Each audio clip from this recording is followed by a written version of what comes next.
Hola, ¿cómo están? Les doy la bienvenida a esta, nuestra quinta clase y quinto video de el seminario sobre construcción de identidad, en el que vamos a seguir desarrollando la temática de la identidad en el pensamiento occidental, en la filosofía moderna, pero para eso vamos primero a hacer una breve recapitulación. La última clase hablamos de la filosofía griega, que surge en el siglo VI a.C. y perdura durante muchos siglos. Sin embargo, hay un pintor de la época del Renacimiento, Rafael Sanzio, que representa en una sola imagen, en este famoso fresco que está en el Vaticano, que se llama la Escuela de Atenas, representa todas las escuelas y representantes de la filosofía griega. En el centro pone dos figuras fundamentales que son Platón y Aristóteles. Platón y Aristóteles, discípulos del gran Sócrates, que acá aparece en el momento en que bebe la cicuta. Platón y Aristóteles, decía, son los dos más grandes representantes de la filosofía griega y de alguna manera del pensamiento occidental. De hecho, hay quien ha dicho que todos los filósofos de Occidente son o idealistas platónicos o realistas aristotélicos. Acá se confrontan dos paradigmas en la historia de la filosofía. Por un lado, el idealismo, que plantea que toda la realidad se basa en algún tipo de idea o formulación abstracta, no en la mente de los hombres necesariamente, también podría estar en el afuera, como en el caso de Platón, y la idea de que no, que lo que existe verdaderamente es lo que hay, ¿no? Aquello de que nos brindan testimonio los sentidos. En la Edad Media aparece San Agustín, autor del famoso libro Las Confesiones, que plantea que el alma griega, o tal como la pensaban los griegos, existía de esa misma manera, pero que era un principio necesariamente conectado con Dios. El Dios que le aporta la revelación de la fe cristiana. No podría haber salvación para un alma si no es por su contacto y su identificación de algún modo con Dios. No es que el alma humana se identifique con Dios en un sentido cabal, sino que se conecta de un modo dialogal con ese Dios. Sin embargo, la Biblia dice: el hombre ha sido hecho a imagen y semejanza de Dios.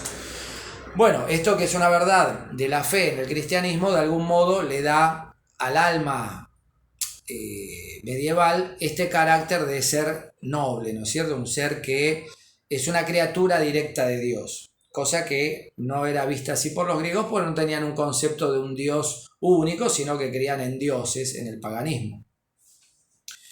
La Edad Media dura casi exactamente 1000 años, comienza con la caída del Imperio Romano de Occidente y termina con la del Imperio Romano de Oriente.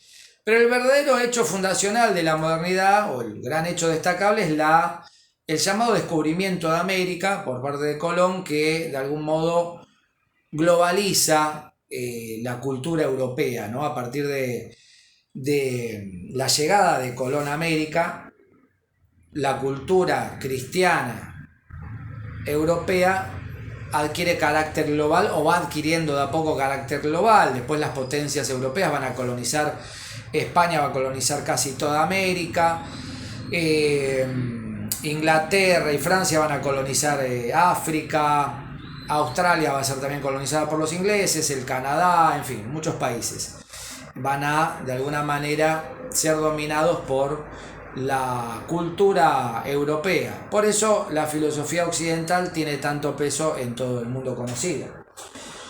Si hablamos de la época moderna, que es la que sucede a la Edad Media, tenemos que hablar en primer lugar de René Descartes, que es el gran iniciador de la tradición moderna, que en general acá le decimos Descartes o Cartesio, que era el modo de definirlo en lengua latina.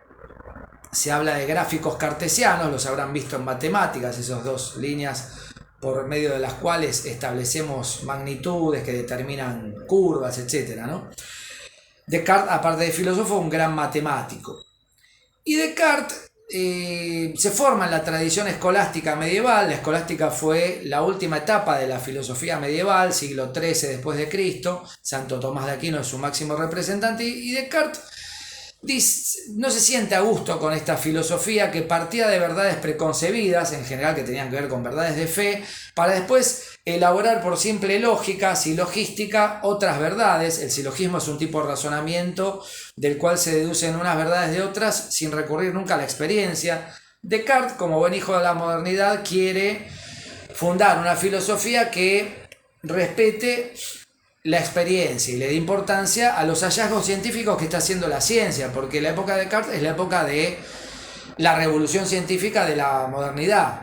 Copérnico, Galileo, Kepler y más tarde Newton. Entonces Descartes, aunque valora la ciencia y quiere justamente dar un fundamento a la ciencia, parte de la duda, pero una duda que él lleva al extremo, por eso se habla de una duda metódica. Él duda de todo. Él llega a plantear que no puedo saber que el testimonio que me llega de las cosas del mundo exterior por medio de mis sentidos, vista, oído, olfato, etc., es válido o es certero. ¿Por qué? Porque los sentidos me engañan. Y hay muchas pruebas de esto. Un experimento sencillo que pueden hacer en sus casas. Una virome, ¿no? Tengo una virome o lapicera. Es de un material duro, un plástico duro, que si lo quiero flexionar se va a romper porque es duro. Pero yo puedo hacer este ejercicio, ¿no? No sé si lo ven bien ahí. Uno al hacer esto observa la virome y parece que fuera de goma o de algún material muy flexible y no del material duro que decíamos que tiene. Lo mismo si agarro esta lapicera y la meto en un vaso lleno de agua, que no tengo ahora, pero lleno o hasta por la mitad, y la coloco ahí, van a ver que esta virome, que está completa, de repente parece que estuviera quebrada o partida en un punto por el fenómeno de la refracción de la luz. Y así tantas otras cosas. Si ustedes ven la realidad de un determinado modo y les pongo unos anteojos para que la vean de otro modo, seguramente van a verla alterada. Y esto muestra, dice Descartes, que los sentidos me engañan. Pero también me engaña mi razón, porque él dice, ¿cómo sé yo que esta estufa que me está calentando, está en el invierno europeo, no en el verano latinoamericano como yo, esta estufa que me calienta, dice, ¿cómo sé que ese fuego que veo ahí es real y que no es una ilusión puesta por mi mente? Porque podría ser que esté soñando, ¿no? De hecho, el problema de sueño-realidad como verdades antitéticas está muy planteado o aparece mucho en la modernidad, por ejemplo en aquel famoso poeta español Calderón de la Barca que escribe La vida es sueño, donde dice la vida es sueño y los sueños son. Es decir, ¿cómo sé que no estoy soñando? Descartes se plantea incluso si las verdades de la matemática no pueden ser puestas en duda, porque dice en algún momento, ¿por qué no puedo pensar en un genio maligno, una especie de dios engañador que se satisface con el hecho de confundirme y engañarme, ¿no? Bueno, muy febril la imaginación de Descartes y sin embargo lo que está haciendo, de hecho, es tratar de borrar todo el fundamento que tenía la filosofía escolástica medieval, que partía de verdades preconcebidas o prefabricadas, para dar lugar a una filosofía que se centre en las verdades de la ciencia. Para eso escribe este famoso librito, El discurso del método. Digo librito porque es breve, no porque no sea importante. De hecho es uno de los más importantes textos de la historia de la filosofía, que aparte cuenta con una gran virtud que es de agradable lectura. No es un libro erudito, ni complejo, tiene la forma de un tratado ensayístico en la tradición del ensayo francés, que tiene mucho también de confesión espiritual, del modo un poco de las confesiones de San Agustín, y era el prólogo para una gran obra sobre ciencia, con muchos libros que Descartes nunca llega a completar. Descartes muere muy joven, y dice en este libro, en una página ilustre, dice lo siguiente: así, puesto que nuestros sentidos nos engañan algunas veces, quise suponer que no había cosa alguna que fuera tal como nos la hacen imaginar los sentidos. Y como existen hombres que se equivocan al razonar, incluso en las más sencillas cuestiones de geometría, y cometen paralogismos, es decir, entran en contradicciones consigo mismo, ¿no? Juzgando que estaba expuesto a equivocarme como cualquier otro, rechacé como falsos todos los razonamientos que había tomado antes por demostraciones. Y, en fin, considerando que los mismos pensamientos que tenemos estando despiertos pueden venirnos también estando dormidos, sin que en tal estado haya alguno que sea verdadero, decidí fingir que todas las cosas que hasta entonces habían entrado en mi espíritu no eran más verdaderas que las ilusiones de mis sueños. Bueno, esto que decía, ¿no? La vida es sueño, ¿cómo sé que no estoy soñando? De hecho, hay un estado de semivigilia que se le llama, algunos dicen el estado alfa, que es cuando uno se está despertando del dormir y a veces no sabe si está del todo despierto o soñando, ¿no? Y tiene el cuerpo como entumecido y no se puede mover. Bueno, hay todo un planteo ahí que uno se puede hacer de decir hasta qué punto estoy soñando o estoy despierto ya contemplando la realidad. Cosa que también piensa, por ejemplo, el borracho, ¿no? Bueno. Pero, sigue Descartes, inmediatamente después advertí que mientras quería pensar de ese modo que todo es falso, era absolutamente necesario que yo, que lo pensaba, fuera alguna cosa, dice. Y observando que esta verdad, pienso, luego soy, era tan firme y tan segura que todas las más extravagantes suposiciones de los escépticos no eran capaces de socavarla, juzgué que podía admitirla como el primer principio de la filosofía que buscaba. Descartes. Bueno, los escépticos son aquellos que no creen en nada, ¿no? Que dicen todo puede ser puesto en duda. Descartes escapa así finalmente al escepticismo que le propiciaba su duda metódica y se queda con la verdad incuestionable del yo pienso, o lo que se dice en latín el cogito, porque en latín pienso luego soy o luego existo se dice cogito ergo sum, y en general las formulaciones filosóficas se plantean en latín por una cuestión, digamos, formal. En la época de Descartes casi todos los filósofos escribían en latín, aunque él escribe este discurso en francés. Pienso luego soy. Puedo dudar de todo menos del hecho de que yo soy en tanto estoy pensando. Si dudo, pienso. Si pienso, existo como ser que está pensando. Soy una cosa que piensa. Esto se va a denominar la sustancia pensante. Sustancia quiere decir algo que está a la base de todo lo demás. Sin embargo, dice Descartes, sigo en la duda de si existe el mundo exterior. Solo sé que soy yo. ¿Cómo puedo saber que el mundo exterior existe? Bueno, Descartes recurre a una especie de atajo del pensamiento, que sin embargo es muy complejo de elaborar. Yo lo voy a resumir casi groseramente, que es decir, si yo, que soy imperfecto, porque dudo de todo, existo, no puedo creer que yo me di la existencia a mí mismo. No soy un ser autosuficiente, como se dice en filosofía. No soy necesario, soy contingente. Sé que voy a morir, etc. Cambio de opinión permanentemente, etcétera, etcétera. No soy un ser cuya realidad es inconmovible. Tiene que haber por fuerza un ser que me brindó a mí la existencia, que me dio, que me creó de alguna manera. Este no puede ser más que un ser infinitamente real e infinitamente perfecto, que por lo tanto va a ser infinitamente bueno y que por lo tanto no me va a engañar. ¿Para qué me va a engañar si es perfecto? Sería un contrasentido. Bueno, este ser no es otro que Dios. Y si Dios existe, no puedo creer que me está engañando. Entonces la realidad tal como la veo existe.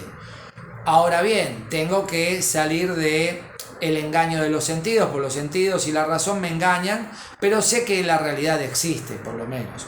Entonces Dios salva de un plumazo, digamos, en un solo giro argumental, un poco largo pero muy conciso, salva la existencia propia del ser pensante, esto es la res cogitans o la cosa pensante, la sustancia pensante, el alma, si quieren decirlo de un modo más cotidiano, salva de paso la res divina, la cosa divina, Dios, y la res extensa, que es la cosa real, el mundo real, el mundo de la ciencia. Salva la ciencia, que es lo que a él le interesaba argumentar, pero de paso demuestra que es un hombre de fe, cosa que no era algo menor en la época de Descartes, donde cualquier persona, por poner en entredicho alguna verdad de la fe o que se derivara de la verdad de la fe, recuerden el caso Galileo, podía ser juzgado por los tribunales de la Inquisición, que no eran precisamente muy tolerantes, que digamos, ¿no? Descartes funda con esto la tradición del racionalismo continental, que va a seguir las líneas generales de su pensamiento con algunas variaciones. Fundamentalmente son Spinoza y Leibniz, dos filósofos, uno holandés, el otro alemán. Descartes francés, por eso se dice racionalismo continental, porque pertenecían al continente europeo. No los vamos a desarrollar por falta de tiempo y porque no interesan tanto a la problemática de la identidad, aunque podrían interesar, pero bueno, esto es simplemente una introducción general. Sí vamos a trabajar sucintamente a la otra gran escuela de la filosofía moderna, que es el empirismo inglés. Se llama empirismo porque se centran en la empiria, en la experiencia, y porque es una filosofía que se da en las Islas Británicas. El primer representante del empirismo inglés es John Locke. Ahí lo tienen en la imagen. Padre del liberalismo político. John Locke dice, está bien, como buen cartesiano que se siente, existe el yo que piensa, pero ese yo que piensa no es más que una tabula rasa hasta que no es alimentado por el testimonio de los sentidos. ¿Qué es una tabula rasa? Un pizarrón vacío, sería la traducción. Imagínense un pizarrón como los que hay en las aulas, donde no escribamos nada, nunca escribimos nada ahí, ni proyectamos una imagen. No tiene nada que aportar ese pizarrón, es una tabla de madera. El alma sería eso, ni siquiera es una tabla de madera, es un ente vacío hasta que no lo completamos con los objetos de la experiencia, ¿no? Con todo aquello que vemos, contemplamos, tenemos. Sin embargo, esto lo pone en una posición un poco compleja a Locke, porque él llega a postular en un momento que solo puedo tener certeza del testimonio de los sentidos, no de todo lo otro que puedo colegir por la razón o la imaginación, lo cual lo pone cerquita en el límite casi del ateísmo, del agnosticismo, porque Dios, si no es objeto de experiencia posible, ¿cómo podemos dar cuenta de él? Bueno, Locke llega a decir que si yo algo no lo estoy observando, no puedo saber que existe. Por ejemplo, yo observo este libro, ¿no? Lo toco, escucho el ruido que hace, etc. Lo estoy viendo, ahí está el librito. Si me doy vuelta y ya no lo percibo, ni escucho ningún ruido, ni nada, ¿cómo sé que existe? Puede haber desaparecido, o puede ser que alguien lo llevó rápido y lo quemó, y yo sigo confiando que ahí está mi libro y desapareció el libro. Miro, está ahí, bueno, me saco la duda, pero mientras no lo estoy percibiendo, no sé si existe. Este tipo de argumentación del empirismo inglés, que tiene su problemática, deriva a la larga en el escepticismo de otro, no inglés, sino escocés, que es David Hume, un tiempo más atrás, más adelante, mejor dicho. Toda esta filosofía de la que les estoy hablando transcurre durante el siglo XVII y el XVIII, primera mitad del siglo XVIII.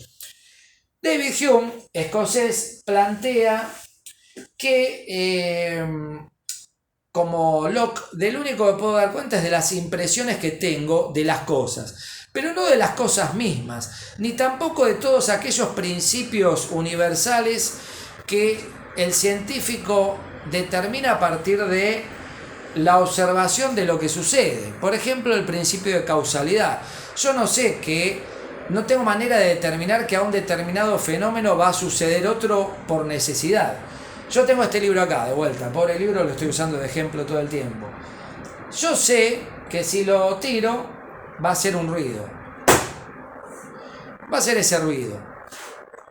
Que si le acerco fuego, se va a encender y va a desaparecer, o se va a convertir en ceniza.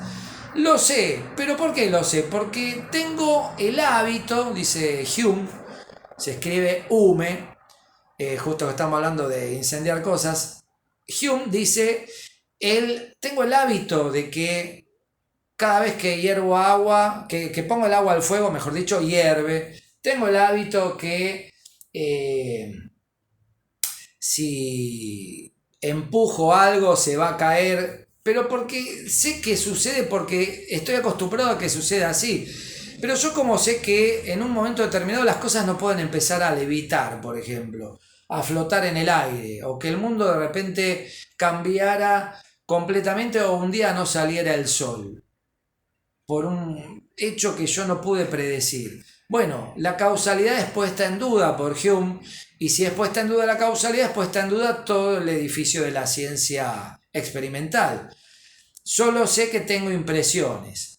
Incluso las ideas más elaboradas que tengo no son más que impresiones secundarias, dice Hume, o impresiones de impresiones, ¿no? Como los objetos de la imaginación. Yo puedo imaginar el centauro, ¿no?